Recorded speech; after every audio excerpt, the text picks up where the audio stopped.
Bonjour, c'est Belric, je suis content de te retrouver pour cette nouvelle émission. L'émission, on va parler de développement personnel encore. C'est la série, c'est le marathon du développement personnel, voilà. Donc si t'es pas encore coutumier de cette émission, si c'est la première fois que tu tombes dessus par hasard, parce qu'on t'a recommandé cette émission, ben bienvenue et je te prie de t'abonner. Alors excuse le langage pédant, mais c'est voilà. J'ai envie de parler différemment, mais bon, ça me ressemble pas. Donc ici, on parle de location, l'investissement locatif. On parle surtout d'entrepreneuriat, d'indépendance financière. C'est très important parce que l'indépendance financière, c'est un tout, c'est le résultat. C'est le résultat que tu veux obtenir. Et il y a deux piliers. Il y a plusieurs piliers, mais il y a deux piliers principaux dont on va parler ici. C'est l'entrepreneuriat, la création de business, qui soit Internet, qui soit classique, et l'investissement, l'immobilier, voilà. Donc, n'hésite pas aussi, si c'est pas encore le cas, même si c'est pas la première fois que tu viens et que tu n'as jamais téléchargé un de mes cursus, de récupérer un de mes cursus, de t'inscrire dans un de mes cursus. Comme ça, tu auras davantage d'informations précises et privées sur le thème de ton choix, que ce soit de l'entrepreneuriat, l'auto-école, le paramédical, le business en ligne, l'immobilier. Voilà. Et puis, inscris-toi dans un cursus indépendance financière parce que c'est le thème d'aujourd'hui, l'indépendance financière. Parce que ce dont on va parler aujourd'hui, c'est comment atteindre l'indépendance financière. C'est ça. Comment avoir le plan pour avoir l'indépendance financière? Parce que c'est bien beau de rêver comme si tu rêvais de gagner au loto, de dire oui, si j'étais riche, ah si j'étais riche, comme la chanson là, ah si j'étais riche, j'irais au sport le lundi matin tranquillement. Comme moi, je le fais. C'est pour ça que je te dis ça, parce que je vais au sport. Alors, pour la petite histoire, je vais au sport à 8h30. 8h30, je fais un cours de body pump. Un body pump, ça explose. Et c'est comme ça que je commence bien la semaine, en me créant un cours qui me fait dépasser, qui me pousse à dépasser mes limites. Donc voilà, c'est aussi une opportunité pour dégraisser tout ce qu'on a ingurgité le week-end. Donc voilà, si tu te dis, bon, ben, j'aimerais être indépendant financièrement pour faire comme Belric, c'est-à-dire, voilà, aller au sport, aller à la plage quand il n'y a personne, ne pas me prendre la tête dans les embouteillages, ne pas devoir aller à la plage le dimanche. Alors, je parle pour les Martiniquais ou les Guadeloupéens ou les Antillais. Voilà, ne pas faire comme tout le monde, parce que, voilà, tu en profites mieux, parce que mon monde n'est pas le mien. Le tien. Ma perception de la réalité n'est pas ta perception de la réalité. C'est ça, l'indépendance financière. Et c'était flagrant quand je suis arrivé en Martinique et je devais aller à Sainte-Anne dans une de mes locations saisonnières. Je suis parti vers 9h, 8h30, 9h. Et j'avançais, c'était fluide de chez fluide. Et c'était en face, les bouchons. Tout le monde allait travailler. Alors que moi, j'allais vers la direction des plages. Parce que, justement, j'avais 2-3 trucs à faire. Et je me dis, mais, waouh! Il y a une époque, quand j'étais à Lyon, je faisais partie de ceux qui se faisaient chier dans les embouteillages. Et c'est ces mêmes gars qui se font chier dans les embouteillages, qui se font chier dans les embouteillages dans le week-end, dans le sens inverse. C'est-à-dire qu'ils prennent tous la direction de la route des plages et ils se font chier dans les bouchons pour revenir de la plage le dimanche après-midi. Je les vois. Donc c'est pour ça que moi, je vais pas à la plage le dimanche après-midi. Je vais à la plage le lundi, mardi, je sais pas. Mais je vais pas à la plage le dimanche, même le samedi, je vais pas. Bref, c'est ça. Et pour avoir ça, il faut que tu aies un plan. C'est ça. Et si tu n'as pas de plan, tu vas faire partie du plan d'un autre. Tu seras le rouage d'un plan d'un autre. Et ça, le thème du jour. Si tu n'as pas de plan, tu seras le rouage d'un plan d'un autre. C'est pour ça que je suis content d'être comme ça, parce que, voilà, j'avais un plan. J'avais un plan quand il y a 6 ans, 7 ans. Je me disais, oh, purée, ok, je suis bien dans mon boulot, j'ai un boulot de salarié, ouais, je touche un salaire confortable. Mais je sentais que, effectivement, c'était une belle vie, mais belle vie, mais il y avait un petit goût d'arrière, goût amer, parce que je devais manger mes congés, je devais négocier pour partir en congé, partir en vacances, quand je voulais. Je pouvais pas m'accepter. Voilà, bon. Et encore, cette boîte était très cool, et mon boss était cool, mais voilà, c'était pas la plénitude. Pourquoi? Parce que, alors, je te conçois, il y a des gens qui s'en seraient contentés, qui auraient même apprécié par rapport à ce que d'autres ont. Mais moi, qui étais salarié par hasard, et je te disais dans l'émission précédente, parce que si je suis resté aussi longtemps, c'est que j'étais un intrapreneur dans cette boîte, ah ben, j'étais à l'étroit au bout d'un moment. Et c'est ça qui a fait la différence. Et j'ai eu un plan. J'ai eu un plan et j'ai découvert que je faisais partie d'un plan d'un autre. Quand on me disait les objectifs, tu sais, chaque année on te réunit dans des réunions plénières, et puis ils font des réunions plénières à amis. Alors je sais pas si c'est dans toutes les boîtes comme ça, mais chaque année, alors il y avait des séminaires cadres aussi, tu devais définir le plan. Le plan sur les 4 ans, le plan sur les 2 ans, le plan... Ben c'est tel, tu étais un rouage du plan d'un autre. Donc tu étais chef de projet, j'étais chef d'un plan, d'un projet X, mais c'était pas mon projet. Alors oui, c'était mon projet, mais je m'étais approprié le projet. Mais ça servait à qui? Ça servait à quoi? Ça servait le plan d'un autre, les actionnaires de mon entreprise.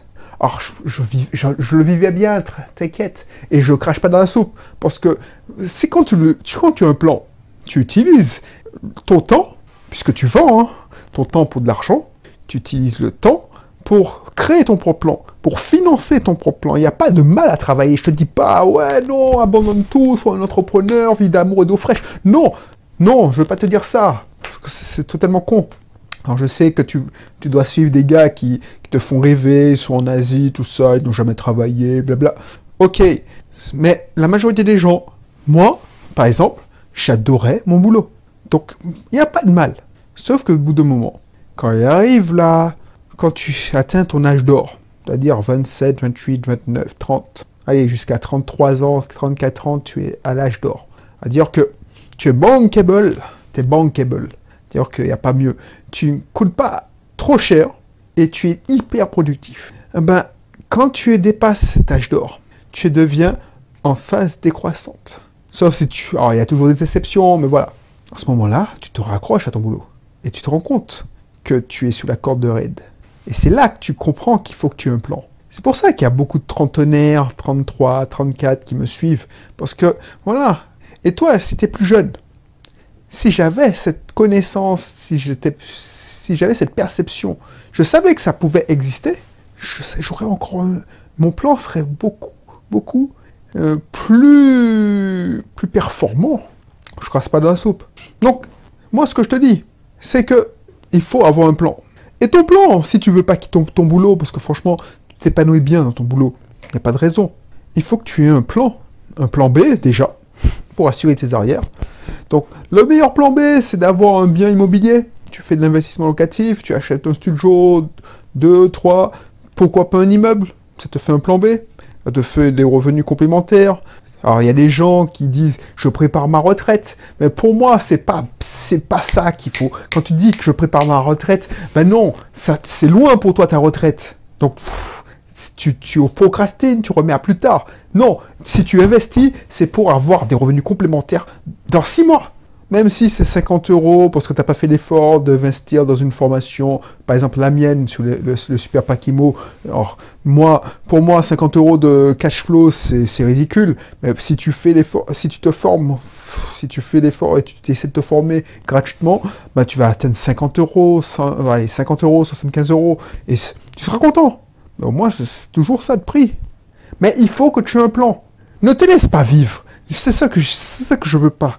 Ne te laisse pas vivre en te disant oui, non, l'entreprise va prendre soin de moi. Non, ça finit ça. Ça, c'était du temps de nos arrière-grands-parents. Quand tu entrais dans une usine, quand tu entrais dans une administration, quand tu entrais dans une entreprise, tu y faisais toute ta carrière. Quand tu étais coupeur de canne, alors je vais trop loin peut-être, mais voilà, tu étais là tout le temps. Maintenant, c'est fini ça. C'est fini. Et on ne sait jamais ce qui peut se passer. Même les conseillers bancaires, les conseillers financiers, on les déplace tous les 2 ou 3 ans. Donc c'est fini ça, c'est fini. Il faut que tu aies un plan. Je te dis pas de tout laisser tomber comme moi, parce que moi c'est mon état d'esprit. Je voulais me rapprocher de mes parents et surtout je voulais me proposer. Je voulais pas. Là je regarde, il y a un gars. Non, ouais, est-ce que j'en parle ou pas? Oui, je connais quelqu'un. Il est parti en mauvais termes avec ses anciens employeurs. Très mauvais termes. Tellement que ça allait derrière les tribunaux.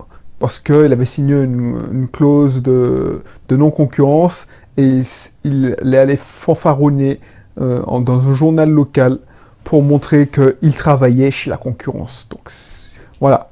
Et je ne sais pas si tu sais, mais quand tu signes une clause de non-concurrence, t'as une clause de non-concurrence est valable si elle est limitée dans le temps et si c'est dans un rayon géographique. Du coup, il a fanfaronné, il était responsable commercial, tout blablabla. Il les a bien mis profond, il s'est dit. Mais le problème, c'est que son entreprise s'est retrouvée sur le marché. Et son entreprise a été rachetée par les gens qu'il pensait avoir arnaqué. Qu'est-ce qui va se passer pour lui? Parce qu'il y a déjà un responsable commercial dans l'entreprise qui rachète. Qu'est-ce que tu penses qu'il va se devenir? Est-ce qu'il a eu un plan B? Peut-être que son plan B, c'était de leur mettre bien profond.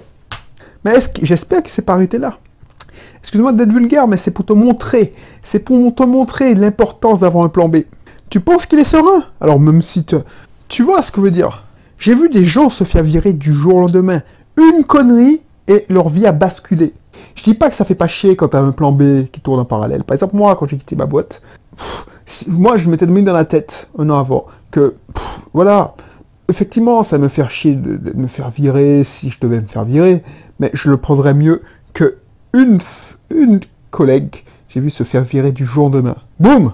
Parce qu'elle a eu un problème, et je l'ai vu prendre 10 ans du jour au lendemain. 10 ans. Elle a fait son préavis en mode dépression. Elle prenait des médicaments, elle se maquillait plus, elle se laissait aller. Cette personne-là, j'espère qu'elle a... Pourquoi elle a pris? Parce que son univers s'effondrait. Son univers, c'était son boulot.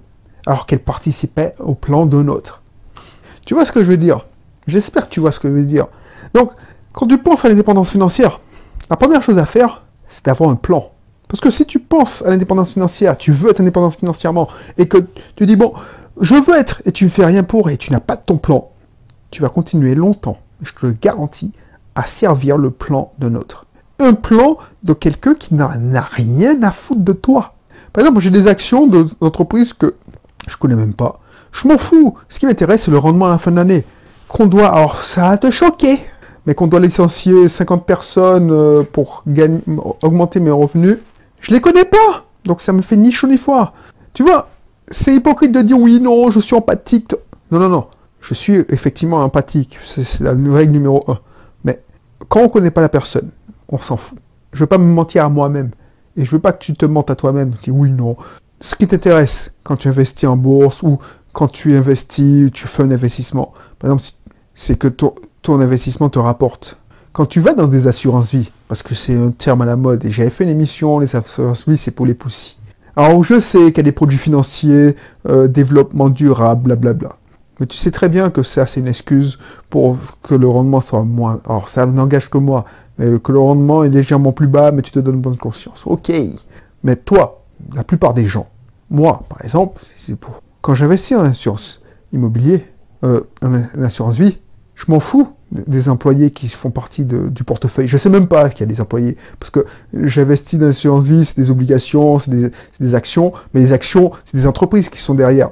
Pour moi, c'est virtuel. Ce qui m'intéresse, c'est le rendement. Le rendement passé, le rendement que je peux espérer. Et si on me dit 8%, alors le conseiller ne va pas me dire oui, c'est 8%, on va gagner 1% environ une personne de plus, en faisant un plan de licenciement. Ah ben, tu fermes les yeux. Tu fermes les yeux, il ne faut pas se mentir. Après, tu peux regarder les nouvelles. Voilà, tu peux dire, je suis sûr qu'il y a des gens qui sont qui c'est les premiers à dire oui, c'est dégueulasse, oh non, Carrefour ou Peugeot, du temps où ils licencient 1000 personnes, blablabla.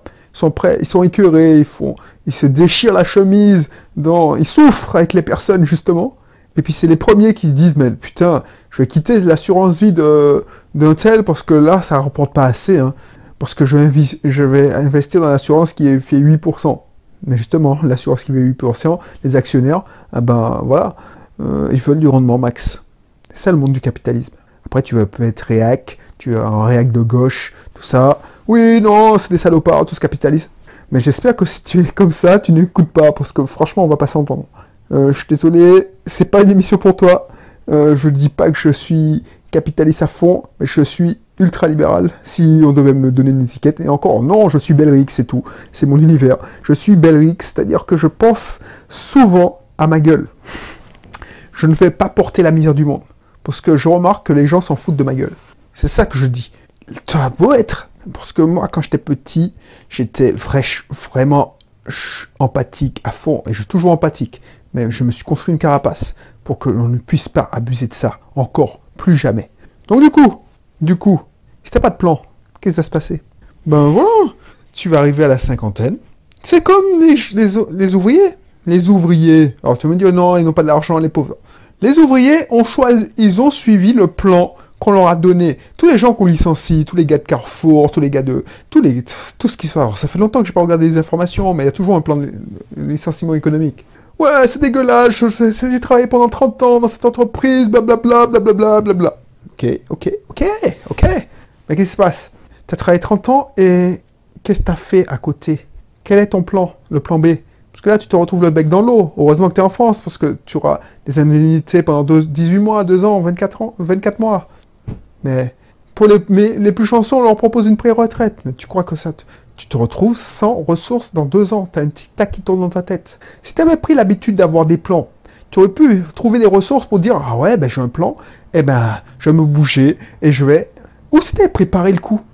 Là, tu te retrouves en train de chialer. Et tu vas te faire représenter par les gars de la CGT qui vont essayer de te trouver négocier la meilleure indemnité. Ok, mais qu'est-ce que tu vas faire de cette indemnité? Si tu ne fais pas travailler, si tu n'as pas de plan, qu'est-ce que tu vas te faire? Tu vas bouffer le fric jusqu'à ce qu'il termine? Ben, ça c'est chiant. Le fait d'avoir un plan te fait voir la vie autrement. Le fait d'avoir un plan te fait avoir une autre perception de la réalité. Le fait d'avoir un plan te donne de l'espoir. J'ai vu ça. Par exemple, ça m'est déjà arrivé. J'avais épuisé tous mes plans. Oh purée, qu'est-ce qui se passe? Le fait d'avoir trouvé une idée et d'avoir un nouveau projet, ça a changé ma perception. Pourtant, ma situation financière n'avait pas évolué, n'avait pas bougé. Il n'y avait rien qui avait changé, sauf que j'avais un plan. Voilà. Donc c'est ça que je veux pour toi, que tu aies un plan. Sinon, tu feras partie du plan d'un autre. Donc si tu ne cherches pas, si tu cherches à avoir un plan, tu ne trouves pas de plan, tu te dis mais par quoi commencer? Je mettrai dans la description l'autoroute du succès pour que tu ouvres les yeux, pour que tu vois qu'il y a 10 000 façons de gagner de l'argent. Il n'y a pas que le système du salariat. Avec ça, tu auras accès, si tu commandes l'autoroute du succès, à mon club privé, pour une somme symbolique. Ou autre chose, puisque tu as un autre choix. Et je te donne tous les choix pour que tu puisses avoir un plan, pour que tu puisses ne plus dépendre d'un plan d'un autre. Parce que si l'autre personne a décidé que tu ne faisais plus partie de ses plans, c'est fini pour toi. Et tu chiales. Je te mettrai le lien pour que tu puisses t'inscrire directement dans mon cursus. Voilà. Alors, je mettrai... soit tu fais ça, soit tu... Mais voilà. Donc, si tu t'inscris directement dans le cursus, tu auras directement accès, parce que c'est l'une des premières formations, l'autoroute du succès aussi. Donc, c'est toi qui décides. Si tu veux l'autoroute du succès sans le cursus, tu prends l'autoroute du succès. Si tu veux le cursus, voilà. C'est toi qui décides, c'est sans engagement. Tu peux mettre fin à ton abonnement quand tu veux. Voilà. Donc, je te laisse faire. Je te mettrai le lien dans la description. Et puis, je te retrouve pour une autre émission. Allez, bye bye.